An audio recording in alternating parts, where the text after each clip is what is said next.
Margaret. Thank you very much for that introduction. And on this beautiful Vermont morning,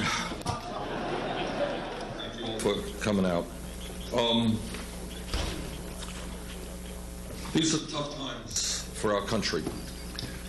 And what democracy means to me, and we don't see it all of that much, is having serious discussions about the problems that we face and in a respectful way hear different points of view as to how we go forward. Sometimes, and I've said this many, many times, the media sees politics as a soap opera. You know, if I slipped on a banana peel here, trust me, that would be on the front pages of the paper.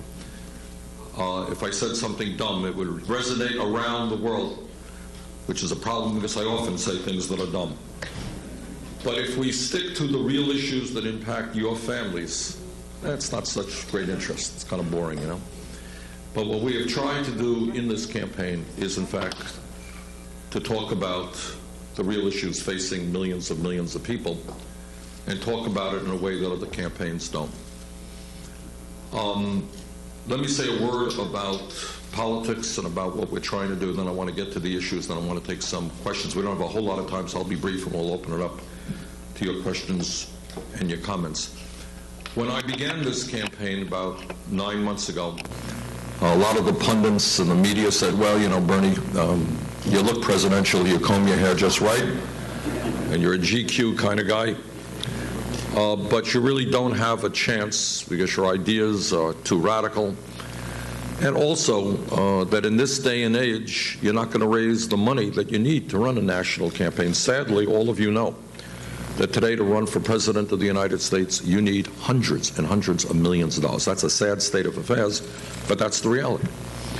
And what I was told is that the only way you can raise that kind of money is to have a super PAC. You all know what a super PAC is. And a super PAC is something created out of this disastrous Citizens United Supreme Court decision that said billionaires can now spend as much money as they want on elections. So Bernie, establish a super PAC, get billionaires to contribute to your campaign, and you may be able to raise some money. Well, I don't represent the billionaire class. I never have. I don't represent corporate America. I never have. And we very quickly decided, no, that's not the route that we want to go. Everybody else is going that route. All of my Democratic opponents are going that route. We are not going to do that. And we faced the problem. How do you raise the money that you need? Well, we decided that we would do it an old-fashioned way, that is, reach out to working families in the middle class and ask for their help. And something happened that I would never in a million years have dreamed would have been possible. In 9 months, we have received 2.5 million individual contributions. Can you believe that? From over 1 million people.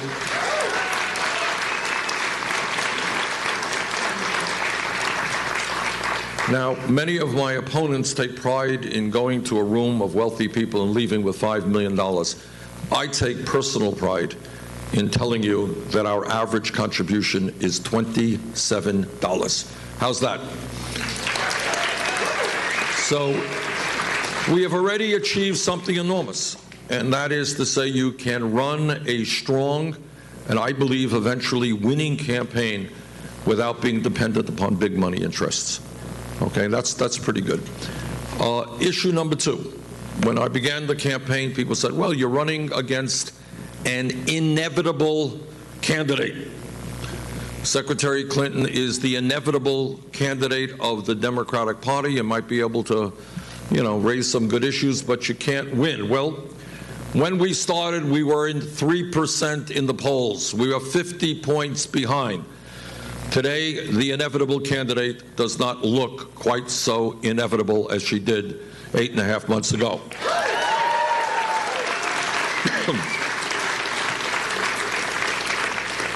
And I think, as many of you know, it's going to be tough here in Iowa. I think it is going to be very, very close. We are working as hard as we can. We have many, many thousands of volunteers. We have a great field staff. We're on the phone. We're knocking on doors, and we certainly need all of you to help us win the Iowa caucus. Then there's an argument, and Secretary Clinton has been putting it on the air, and saying, well, you know, the reason we have to vote for Secretary Clinton is she is the only candidate who can beat right-wing Republicans. Well, she is absolutely right in saying that it is, for the future of our country, it is absolutely imperative that Trump or any of these other guys not be elected president. But what is not true is the suggestion that she is the strongest candidate to defeat Trump and others. And what I can tell you is that for two reasons. Number one, if you look at just some of the polls that have coming out, just I think a poll yesterday or the day before, we were defeating Donald Trump in a national poll by 15 points. She was defeating him by 10 points. So I'm glad that she is defeating him by 10 points. That's good. It's better than I'm defeating him by 15. Another poll had me ahead of him by 13 points. She was ahead of him by 7. In Iowa and in New Hampshire, both battleground states, we were doing much better against Republicans than she was. So it's not only polling, but here's something else where it is important, and I think who can win in November. Republicans win elections, as they did in the last midterm election, when people are demoralized and when people don't come out to vote. And there's a lot of demoralization in this country. In the last election, 63% of the American people didn't vote. Got that? 80% of young people didn't vote. This country is not going to do well in any respect when voter turnout remains that low. I believe, and I think the evidence is overwhelming, that it is our campaign that is generating the excitement, generating the interest, bringing young people in, that can lead us to a large voter turnout in November. We have a large voter turnout. Not only do we retain the White House, we're going to get the Senate back, we'll do better in the House, and we'll win governor's chairs all over this country. If we have a low turnout, if people are demoralized, if people do not come out, Republicans will do well. And I think the objective evidence is our campaign is the campaign of excitement, the campaign of energy, the campaign that is bringing people into the political process. So anyone who tells you, well, and I've read this, well, I like Bernie's ideas, seems like a nice guy, he can't win. That really is not true. From the bottom of my heart, above and beyond ideas, if you want somebody who is going to beat Donald Trump, who is going to beat the other Republicans, I think Bernie Sanders is that candidate.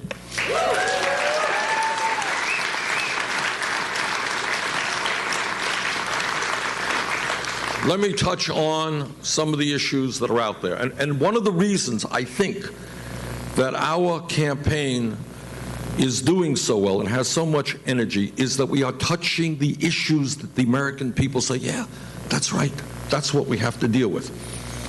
Here in Iowa alone, if my memory is correct, and I think it is, we have had meetings exactly like this all over the state of Iowa, and some 40,000 people have come to meetings like this. And we're going to be working very, very hard in the next 2 weeks. I think we'll probably bring that number up to 50,000. So what we're running is a grassroots campaign. This is the campaign. Nothing fancy, no PowerPoints, no marching bands. This is it. Ain't nothing more. Just people coming together to talk about the important issues facing our country. Let me just list some of the issues that I have been talking about. Margaret already touched on one of them. In America today, we have a grotesque level of income and wealth inequality. Today in America, I want you all to hear this, the top 1/10 of 1%, not 1%, 1/10 of 1% owns almost as much wealth as the bottom 90%. 1/10 of 1% as much wealth as the bottom 90%.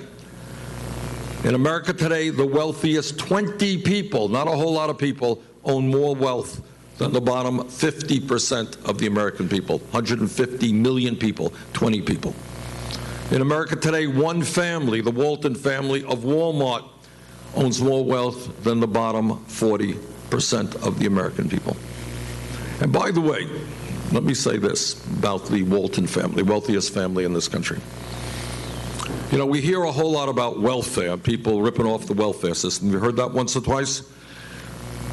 You know who the major recipient of welfare is in this country? It's the Walton family. And you know why?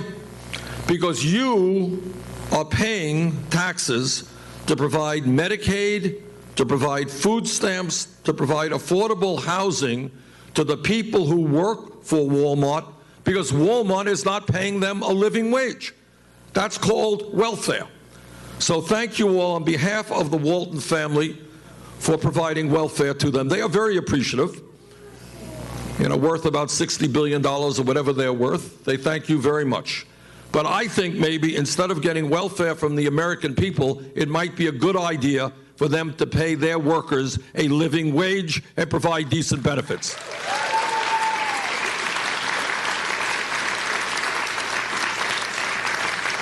Now, the other thing that's going on, and the reason why people are angry, and they have a right to be angry, it's not just unfair wealth distribution, it has to do with income, what we earned this year. So here's what's going on this year. In my state of Vermont, it is not uncommon, really is not, for people to be working 2 jobs, maybe even 3 jobs, to cobble together some income and some health care. Sound familiar? Okay, it's going on all over the country. And yet, at a time when mom is working and dad is working and maybe the kids are working, and by the way, our people in America work the longest hours of any people in the industrialized world. You know that? Japanese, very hard-working people, we work longer hours than do the Japanese. And yet, at the end of that, 58% of all new income, over half of all new income, goes to the top 1%. And that is why people understand that we are living in a rigged economy. People work longer and longer hours. They are exhausted, can't afford to send their kids to college, can't pay for child care, have a hard time paying for prescription drugs, and yet almost all new income goes to the people who need it the least. So here is a radical idea. You all ready for a radical idea on a cold Iowa morning? What about creating an economy that works for working families and not just a handful of billionaires?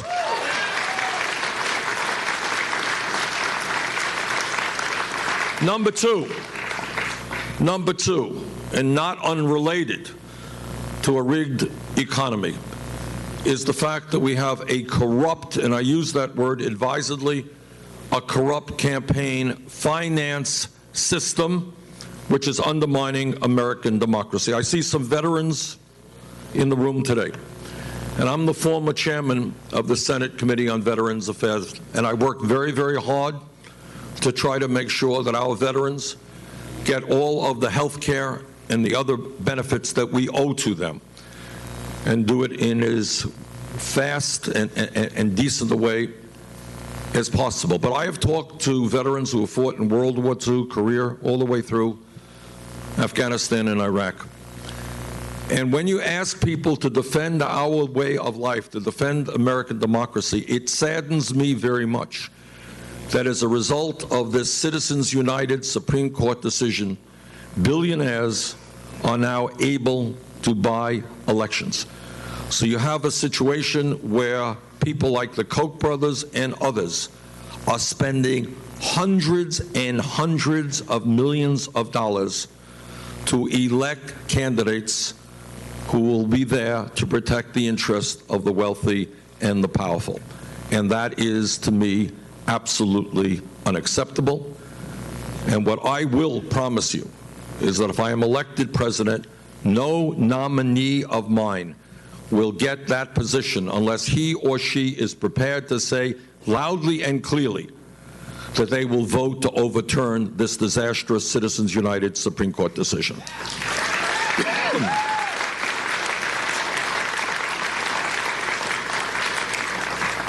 And when we talk about the economy, and when we talk about why it is that people are forced to work such long hours, there is a very simple explanation that everybody in this room knows, and that is that wages in America are too damn low. You could do the arithmetic as well as I can. $7.25 an hour, $9 an hour, $10 an hour. multiplied by 40 hours a week, 50 weeks a year, you add it all up, you cannot live on that sum of money. You just can't do it. And that is why I believe that we have got to understand that a minimum wage today of $7.25 an hour is a starvation wage. It has got to be raised to a living wage. That living wage is, over a period of a few years, $15 an hour. It is.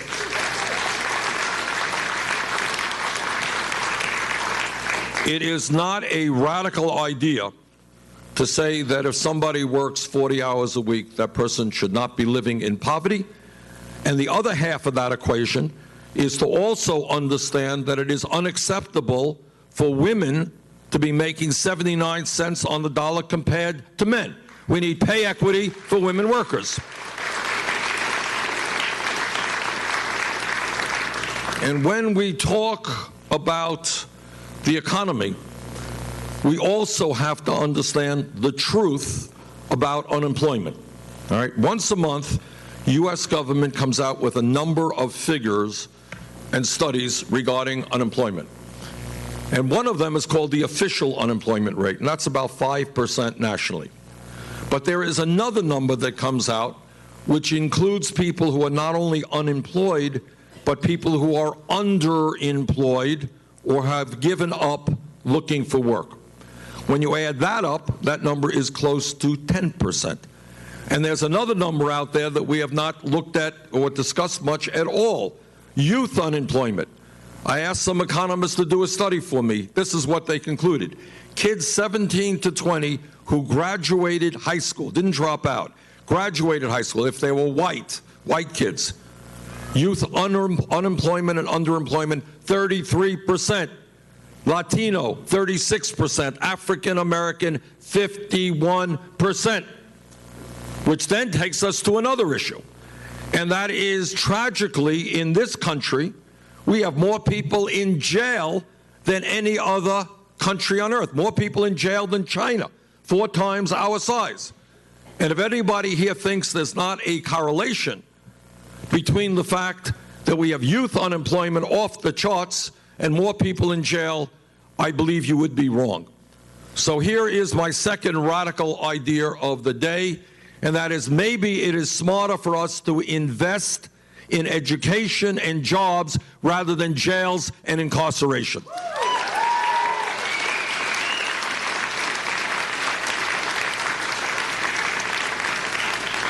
And then there's another issue out there, the issue that the media basically does not talk about at all.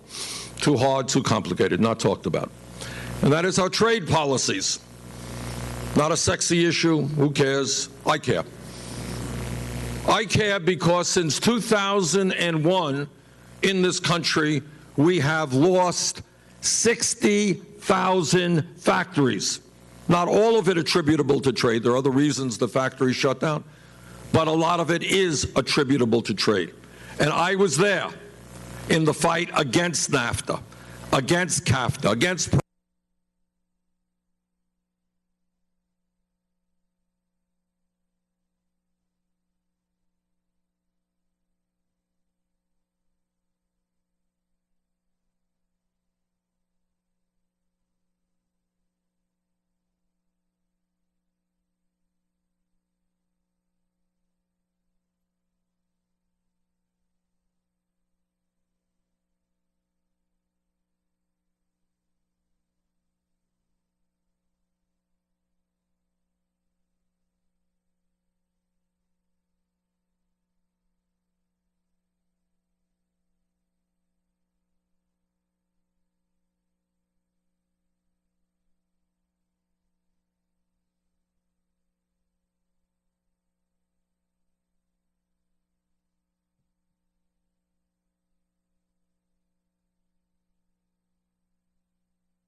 China.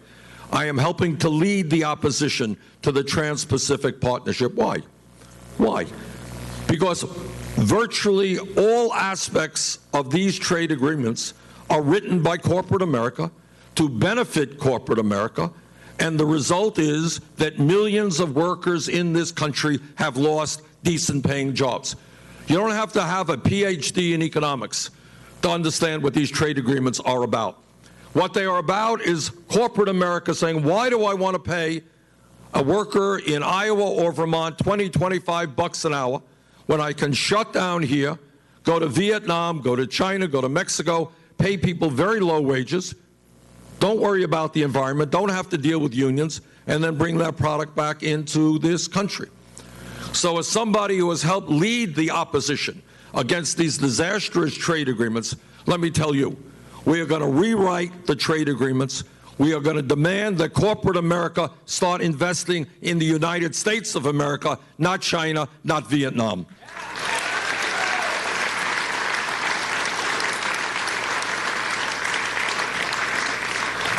And then, by the way, when we talk about the economy, we cannot ignore the elephant in the room. And again, people don't like to talk about it. Don't like to talk about it because these guys are just too powerful.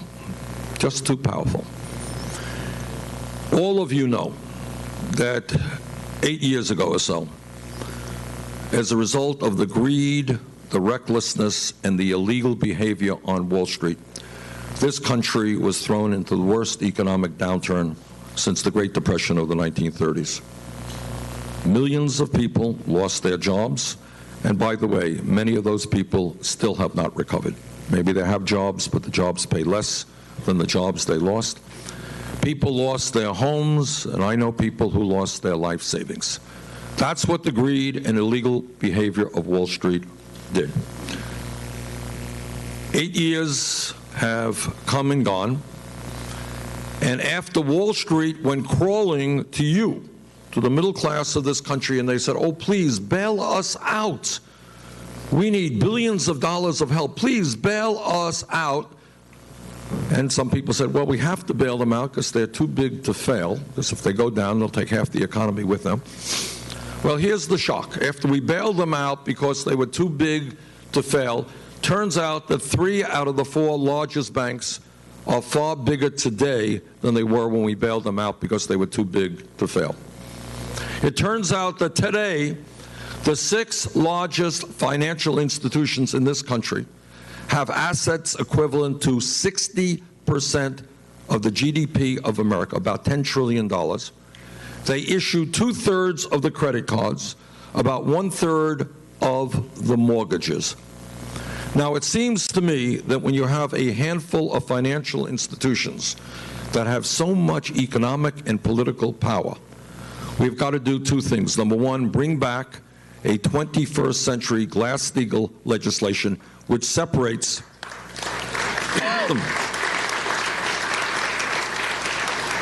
which does what had been the case since the 1930s, separates commercial banks from investor banks from insurance companies. That's number one. But even more importantly, we have got to break them up. You know, that's what Teddy Roosevelt, a good Republican, did 100 years ago. When you have such a concentration of economic and political power, we have got to break them up. Let me give you an example. Just one story, which I think tells it all, about what a rigged economy and a corrupt campaign finance system is about, and what a broken criminal justice system, all brought together in one story. Here's the story. Last week, Goldman Sachs, one of the large financial institutions in this country, a multi-zillion-dollar institution, reached a settlement with the federal government. And the settlement is that they would pay $5 billion, that's a B, $5 billion in fines for what they did in cheating investors in terms of subprime mortgages. They were selling products that they knew were worthless, and they finally acknowledged that, and they're going to pay a $5 billion fine.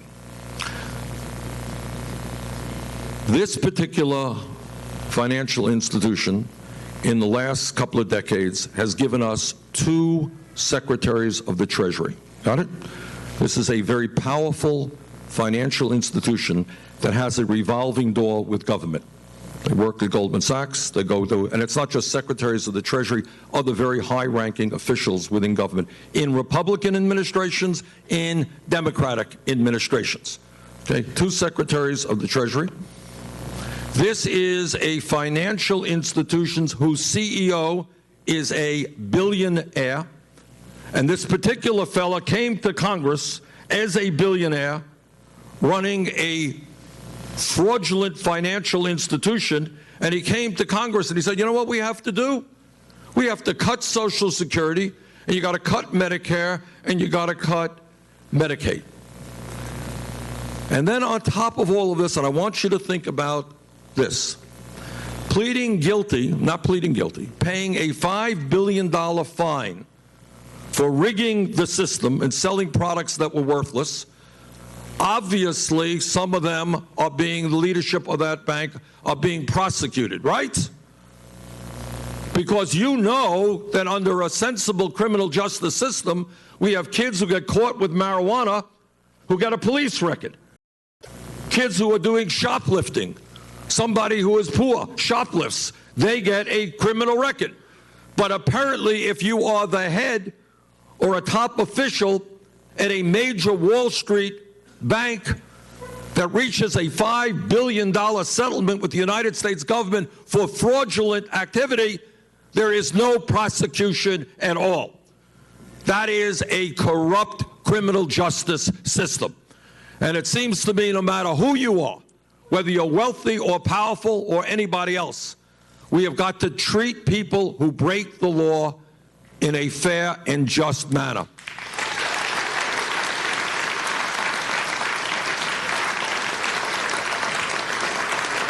So I tell you that story because I think it tells you all. It tells you what power is about.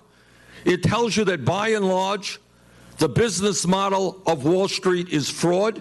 It tells you the interrelationship between Wall Street and government. And it tells you that not only do we have banks that are too big to fail, we have bankers who are too big to jail. And what the political revolution is about is not only creating an economy that works for all, it's creating a criminal justice system which is fair to all of our people.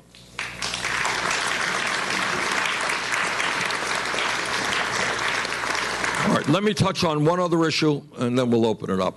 You know, people very often ask me, they say, well, Bernie, you know, you're touching on a lot of issues. What's the most important issue? And it's hard to say which is the most important.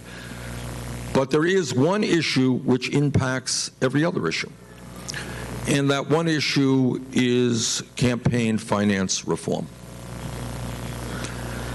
Unless we get a handle on this corrupt campaign finance system, unless we overturn Citizens United, what will increasingly happen is billionaires will more and more control the political process.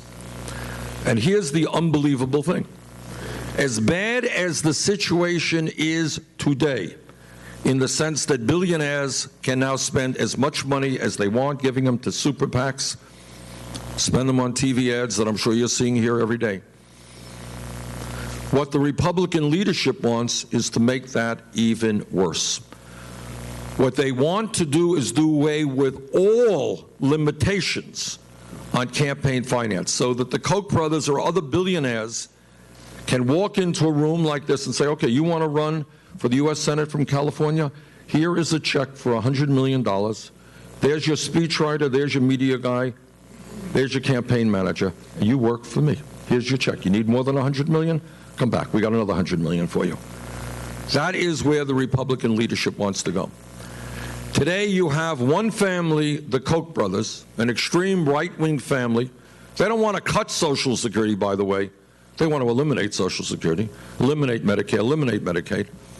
They will spend with a few of their friends close to $900 million on this campaign. And when you got one family and a few other billionaires spending more money than either the Democratic or Republican parties. That's not democracy. That is oligarchy. That is oligarchy. Let's be honest about it. That is oligarchy, which means a few very wealthy families control the economic and political life of this nation. And let me just connect the dots here and tell you something else. I am on both the Senate Environmental Committees and the Energy Committee. And if anybody here doesn't know it, what the scientific community has said loudly and clearly, virtually unanimously, climate change is real. Climate change is caused by human activity. Climate change is already causing devastating problems in our country and around the world. Now, how does it happen that you have a major political party, the Republican Party, that rejects science? They don't reject the science on cancer research. They don't reject Alzheimer's research.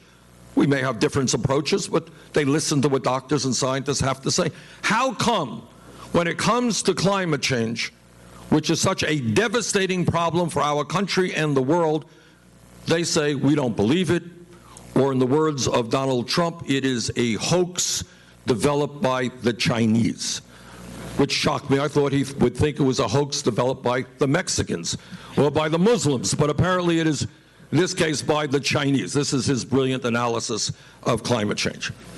Why? And you know what the answer is?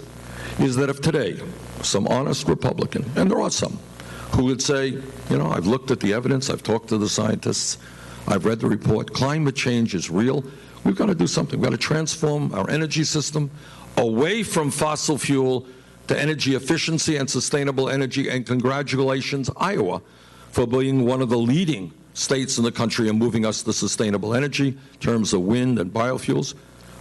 But if that candidate were to come up and say that, you know what would happen?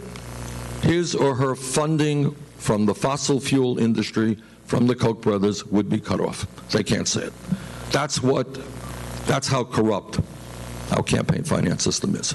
Okay, let me conclude by saying this. I am the only candidate to tell you a simple and straightforward but unhappy truth.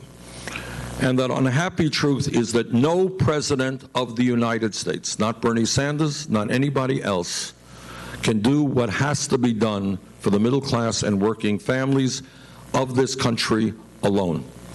And the reason that no president can do it alone is that the powers that be, Wall Street, corporate America, the corporate media, the large campaign donors, are so powerful that no president alone can take them on. The only way we transform this country is when millions of people, and this is what the political revolution is about, when millions of people stand up and loudly and clearly say, our government belongs to all of us, not just a handful of billionaires. I'm here today to ask your help to make that political revolution. Thank you all very much.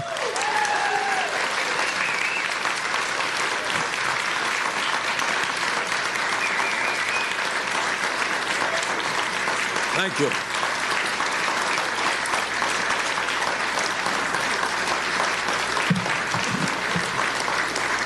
Thank you very much. Okay, fire away. Okay. Do we have a mic here for? Okay, we got a mic. Thank you for taking my question. My name is Jensen Cooper. I'm 11 years old and I'm interested in politics, and I would like to know specifically how you are going to make our nation's health care better. Good. Very good question. Jensen? Okay, asked about health care. Jensen, I am a member of the committee that wrote the Affordable Care Act. It's called the Health Education Labor Committee. We spent a lot of time writing that bill, and that bill has done a number of very important and positive things. It has provided health insurance to 17 million Americans who otherwise would not have it. It did away with the obscenity, and when they look back on history, believe me, people will not believe that the insurance companies could do this. The obscenity of pre-existing conditions. You all remember what pre-existing conditions were? The insanity that you go to an insurance company and they say, well, we'll insure you for everything except for that illness that you most need it for. I mean, you think about how crazy it is. Oh, you had breast cancer 5 years ago? Well, of course, we cannot insure you if that comes back again. How crazy is that? Okay? So the Affordable Care Act, in my view, has made some progress. But here is, and the other thing that it has done is that when for many years the cost of health insurance exploded, it has cut the cost curve. So we're seeing lower rates of health care inflation, very important. So I'm proud that we have seen some success with the Affordable Care Act, but let us be honest and look where we are. Where are we? Number one, today, despite the ACA, 29 million Americans have no health insurance. Number two, and this we do not talk about enough, there are people in this room who do have health insurance but are significantly underinsured, who have high deductibles and high copayments. Anybody here have deductibles? What's your deductible, if I may ask?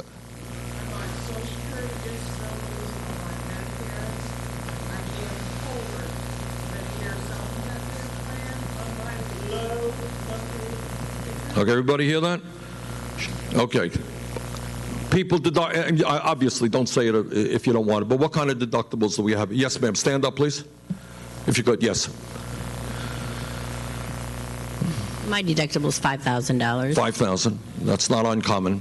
Other deductibles in the room? How much? $2,000? Okay. Others? Yes. $6,500? Over $4,000. Yeah. Anything else? Okay. You know, last night we were in Birmingham. Somebody had $10,000 in deductible. So what does that mean? What does it mean? It means that if you don't have any money in your pocket, you're not going to go to the doctor when you should. It means if you get hit by a bus, it will kick in. But if you need to go to the doctor and you don't have any money in your pocket and you have $5,000 deductible, you're not going to go. Here's the other thing about the current health care system. We pay the highest prices in the world for prescription drugs. All right? Here is a story, Jensen. You want to hear a story? I live 50 miles away from the Canadian border. And in the late 1990s, I took a busload of people, mostly working class women, to Montreal. Why did I do that? I did it so that those women fighting against breast cancer could get affordable prescription drugs. And I will never forget, as long as I live, walking into the pharmacy, all of this had been prearranged, buying the exact same brand name medicine in Montreal as they were buying in Vermont and in the United States. You know what they paid? 1/10 the price that they were paying in the United States. Tears came out of their eyes. Fighting for their lives, paying 10 times more than people living 50 miles away were paying. We pay the highest prices of any country on earth. So we have made some progress, but we have a long, long way to go. What's the solution? The solution is to understand that every other major country, not just Canada, not just the UK, France, Germany, Scandinavia, every major country on earth provides health care to all people as a right. All people, every man, every woman, every child. And second of all, to understand that we spend in our dysfunctional, complicated system. We have to fill out 18 pages of forms before anything happens. That in our system, we are spending much, much more per capita than any other country. We are spending close to 3 times what the people in the United Kingdom are spending, 50% more than the French are spending, far more than the Canadians are spending, and they guarantee health care to all people. So my belief is that in the United States, we have got to fulfill the vision of people like Franklin Delano Roosevelt, Harry Truman, and pass a Medicare for all single-payer program.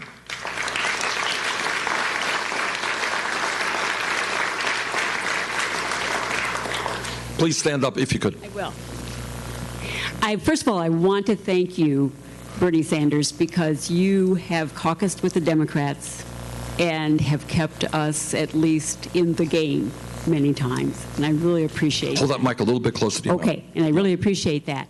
But you were on this committee, and you know that single payer was not going to survive, and so we went with the Affordable Care Act. Now, with everyone still satisfied with their representative or their senator, no matter how conservative they are, no matter how in the game with big business they are, how can you get these things passed? Okay, good question. Excellent question. And here's what I believe. First of all, I'm not a magician, and I'm not here to tell you that snap my fingers and we make all these things happen. But this is what I mean when I talk about a political revolution. You know, people think, and the media kind of portrays that Democrats hate Republicans and no one talks to each other. That's just not the truth, okay? The key issue here is not that people can't, quote unquote, get along. The key issue is that the Congress today is way, way, way out of touch with where the American people are. Okay? Every idea that I have presented to you, and I didn't even get through the long list of them, all right? Raising the minimum wage, you know what? It is an enormously popular idea. Democrats like it, Republicans like it, independents like it. The Republican leadership does not like it because they are dependent on corporate money. Creating millions of decent paying jobs by rebuilding our crumbling infrastructure. Everybody in America knows our roads, our bridges, water systems, wastewater plants, airports, rail need massive repair. American people know that. Very hard to get Republicans to invest in rebuilding our infrastructure and creating millions of jobs. That's what the American people want. Pay equity for women. Overwhelmingly popular, 80% Democrats, Republicans, independents, demanding that the wealthiest people start paying their fair share of taxes. You know, you could be a Republican, you know there's something wrong when you got a major corporation making billions of dollars a year, putting their money into the Cayman Islands and not paying a nickel in federal taxes. Very, very popular. So, to answer your question, the only way we get real change in America is when millions of people stand up and demand it. That's what the political revolution is about. So if I'm a conservative Republican, you know, if I'm sitting down with Mitch McConnell and I say, Mitch, you know what? I think we should make public colleges and universities tuition free so that all of our kids, regardless of income, can get a higher education if they have the desire to do so. He says, and I say, we're going to do that through a tax on Wall Street speculation. He's not going to agree with me. But if I say, hey, Mitch, take a look out the window. You got 1 million young people out there who are saying they're not going to go in debt their entire life for the crime of wanting to get a higher education. He may start reconsidering his position. Change, as all of you know who have studied history, whether it is the civil rights movement, whether it is the women's movement, whether it's the environmental movement, whether it's the gay rights movement, disability movement, whatever it is, always starts from the bottom on up. So to answer your question, on all of these issues, I am not saying radical, weird things. I'm not coming before you and say, look, these are great ideas. Nobody supports them. I'm a brave, courageous guy. I hope you'll give thought. I'm not saying that. I am saying that every idea that I am presenting to you is what the American people believe and want, but the billionaire class and those who work for the billionaire class in Congress do not want. The way we make change is the way change has always taken place. The union movement, civil rights movement. People on the grassroots level stand up and say enough is enough. Start doing the bidding, Congress, of the American people, not your billionaire sponsors.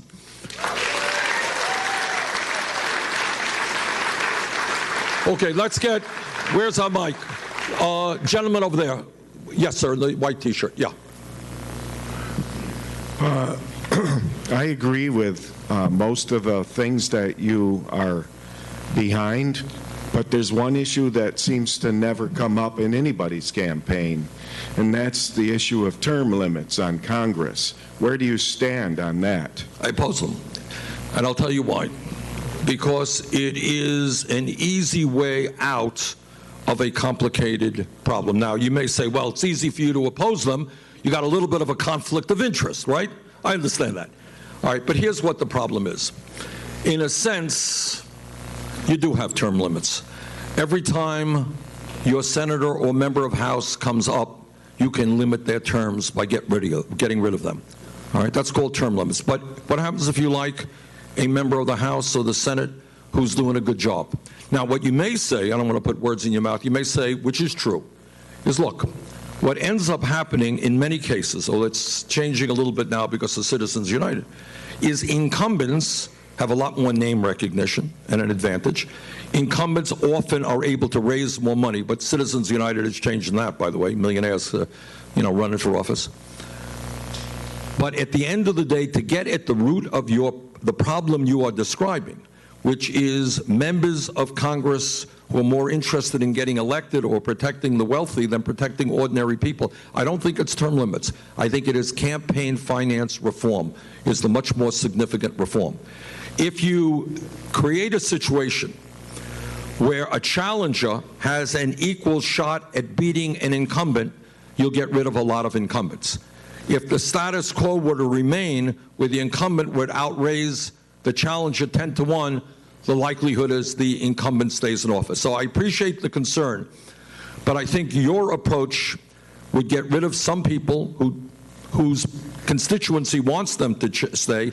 Second of all, create a kind of revolving door where lobbyists and those inside the system would have more power than they deserve. Okay, where's our mic? Yes, ma'am, who are you going to? Good. Good morning, Senator Sanders. I'm a professor at Elon University in North Carolina, and we've come here with 23 of our students to witness the democratic process firsthand. And I would like to know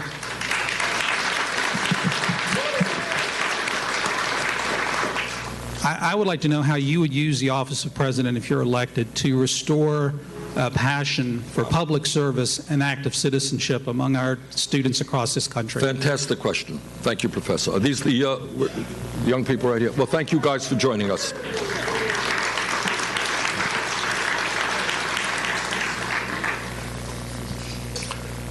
Well, let me answer in a number of ways. First of all, as I mentioned earlier, it breaks my heart that in the last midterm election, the numbers will be higher in the presidential election. 80% of young people didn't vote, 80%. And it breaks my heart that many young people are giving up on the political process, or would think that those of you who are here on a cold Iowa day, some of your friends will say, are you nuts? Why are you getting involved in politics? You know, there's a party going on. You can watch the football game. Why would you want to be involved in something as dumb as politics? Don't you know it's all corrupt? They're all idiots. They're all frauds. Why do you want to do this?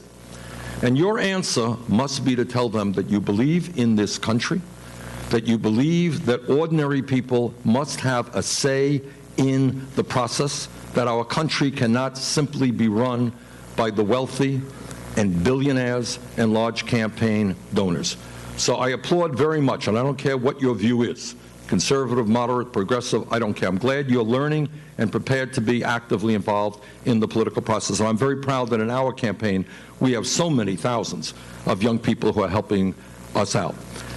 But the question that you've raised, Professor, is one that says, how do we reinvigorate American democracy? And there's not a simple solution to it, but let me just give you some ideas. For a start, count me in, if elected president, as someone who will do everything I can to end voter suppression. We have Republican governors. You know, at a time, as I'm sure you know, we have one of the lowest voter turnouts of any modern democracy, major democracy in the country, one of the lowest. Clearly, our challenge must be to get more people involved, more people voting. And you got Republican governors and legislatures who are working overtime trying to figure out ways they could suppress the vote, making it harder for people of color, older people, poor people to vote. I will do everything that I can to get legislation or a constitutional amendment passed which simply says if you are 18 years of age in this country and a citizen, you have the right to vote. End of discussion.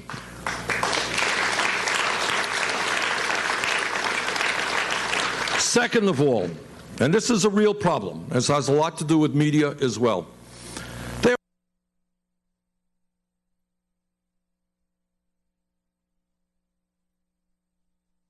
Major votes.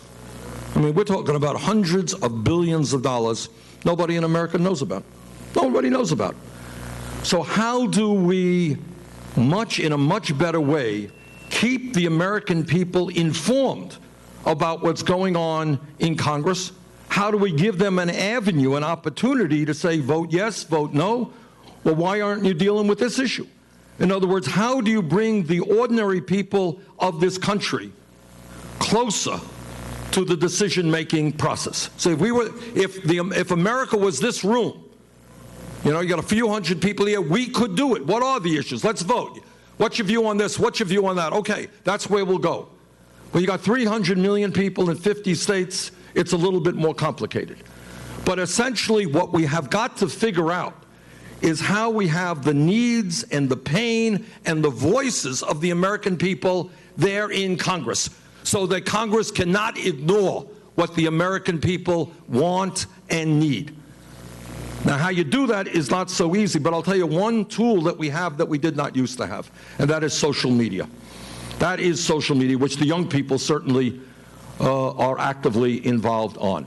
But creating a vibrant democracy and getting young people involved, hearing all points of view, dealing with campaign finance reform. One of these young people wants to run for office. I encourage that. I don't care your point of view. But you shouldn't have to beg wealthy people for campaign contributions. You should have the ability just to go out to meetings like this and talk to your constituents. So there's a lot to be done, but thank you very much for what you and your students are doing. All right, last question. We got to hit the road. Phil, you got to... where's the question? Okay. Yep. Raise your hand if you want a question. All right. Where? Right back there? Okay, good. Let me just start off by saying I support what you're doing 110%, and I think you're exactly what this country needs. I'm a small business owner, and I feel in this election we haven't really heard a lot about small business and what the candidates plan to do or what you plan to do. Very good. Thank you. You're absolutely right. So let me briefly tell you that this administration, when I talk about breaking up Wall Street and creating a financial system based on community banks, based on growing credit unions, what I want is you to be able to have access to affordable loans if you need those loans in order to grow and expand. Second of all, instead of giving subsidies and tax breaks to multinational corporations who are shutting down in America and moving abroad, I want you and small business people all over this country to be able to get those benefits. The truth is, it is small and medium-sized businesses that are creating the jobs in this country, not large multinational corporations. So in terms of agriculture, same issue. In terms of small and medium-sized business, same issue. Our focus has got to be on family-owned, smaller businesses, medium-sized businesses, not multinational corporations whose greed in many respects is hurting our economy, okay? So we're going to focus on you and millions of other small businesses, not more tax breaks and subsidies for multinational corporations. All right, let me